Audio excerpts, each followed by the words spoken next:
पहलगाम आतंकी हमला। यह 22 अप्रैल 2025 की दोपहर थी। पहलगाम की वादियों में वसंत खिल उठा था।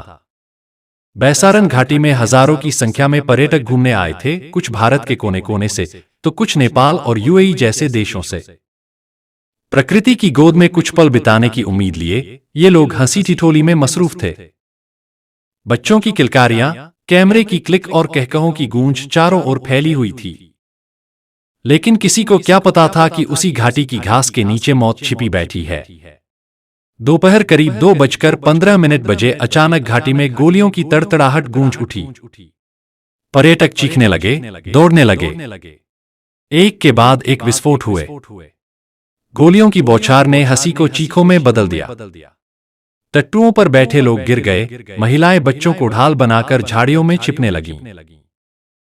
लेकिन आतंकी अंधाधुंध फायरिंग कर रहे थे। मिनटों में घाटी, जो अभी कुछ पल पहले स्वर्ग जैसी लग रही थी, नरक में तब्दील हो चुकी थी। 28 निर्दोष लोगों की जान चली गई। इनमें 24 भारतीय नागरिक थे, कुछ परिवार के साथ घूमने आए थे, कुछ हनीमून पर थे। 2 स्थानीय लोग जो पर्यटकों की मदद करते थे, टट्टूवाला और गाइड, गोलियों की चपेट में आ गए। और 2 विदेशी नागरिक, एक नेपाल से और एक यूएई से, जिनका सपना था भारत घूमने का, वो सपना वहीं खत्म हो गया। 20 से ज्यादा लोग घायल हुए, कई अब भी अस्पतालों में जीवन के लिए लड़ाई लड़ रहे हैं।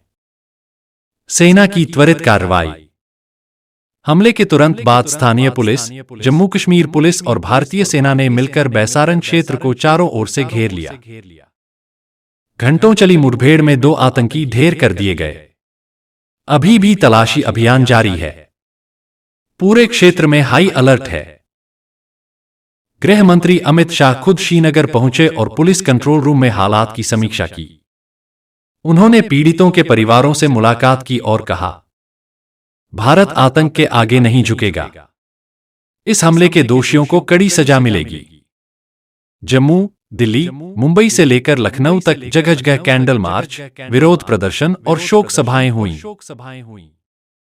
हिंदू संगठनों और बीजेपी नेताओं ने जम्मू में विरोध किया और केंद्र सरकार से सख्त कदमों की मांग की।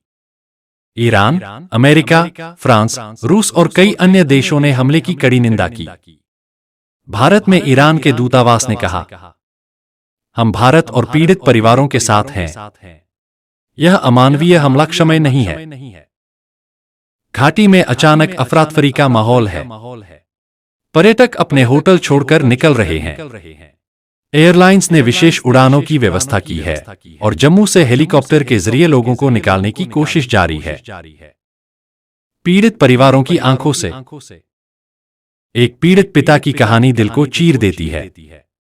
उन्होंने बताया, मैं अपने बच्चों को पहली बार बर्फ दिखाने लाया था। अब अस्पताल में अपनी पत्नी की लाश और बेटी के इलाज के बीच फंसा हूं। क्या ये मेरी गलती थी?